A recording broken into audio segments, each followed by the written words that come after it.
Mga idol, adi na nakikita sa Isitan Recto. Ayan nakarating na tayo. Nakarating na ang taga Masbate sa Isitan Recto mga idol, dahil nga sa meron tayong tipping sa Batang Quiapo. At syempre ito, pababa na tayo sa LRT kasi nag-LRT lang si Dudski mga idol.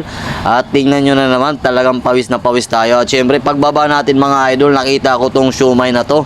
Ayan, at syempre nagutom na rin tayo kasi tanghali na, kaya ito nag-order na rin tayo. At sa halagang 35 lang mga idol ay talagang mapapawaw ka talaga.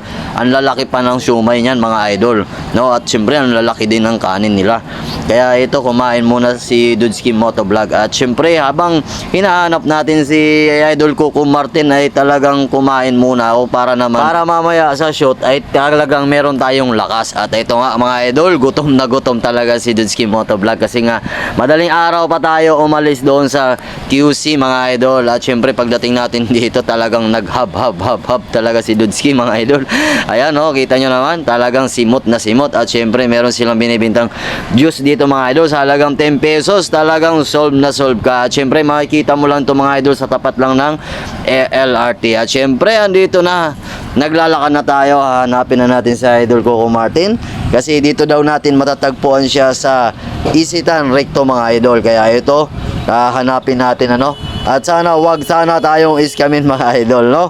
Kasi ang layo pa ng ating pinanggalingan. Shoutout nga pala sa ating mga kapwa Masbate nyo dyan. Mega shoutout sa inyo mga idol. At kung bago ka pa lang sa aking channel ay welcome na welcome ka. At huwag mo kalimutan na pindutin ang kulay pula at mag-follow ka na rin para kung meron tayong bagong upload mga idol, ma-update kayo mga amigo. At syempre andito na tayo mga idol sa loob. Dito na tayo maghahanap. Yan. Kasi dito guys yung mga eksena ni Idol Coco Martin, yung mga naghahabol-habulan. Yan, dito nyo makikita. At syempre tiningnan na natin, hanapin na natin. Kasi pag nakita natin dito si Idol Coco Martin ay talagang makakapag-umpisa na tayo, no? At ito nga, hinahanap ko. Ang tagal na natin naglalakad, hindi pa natin makita. Ayan, at sana wag tayo iskamin ni Idol Coco Martin. Kaya talaga sigurado kapag niniskap tayo mga idol, lalatakon ko ganin mga kalima na latak para lang maarma niya na halayo pa natin pinanggalingan mga idol. Ayan tingnan nyo naman, ikot na ng ikot siya si Dudski Motovlog. Nalula na tayo mga idol. Asan ka na Coco Martin? Asan ka na?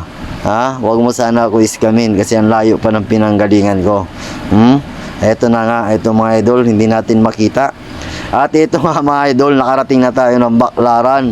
Yan, kasi sabi daw nila, lumipat na daw yung Batang Quiapo sa Baclaran. Ay, nakakaloka mga idol. Yan, hanggang ngayon, hindi pa rin natin makita yung shoot nila. Ayan yan pala yung mga kaganapan dito mga idol sa Baclaran. At nag-MRT na tayo dito. At ito nga, kumuha na tayo ng video naman para mapakita ko sa inyo mga idol, nandito na nga tayo sa Baclaran. At ang nakakainis mga idol kasi pag labas natin sa Baclaran MRT ay talagang napaka-traffic pa. Kaya ito, nagkuha-kuha muna tayo ng video para baka matanaw natin si Idol Coco Martin.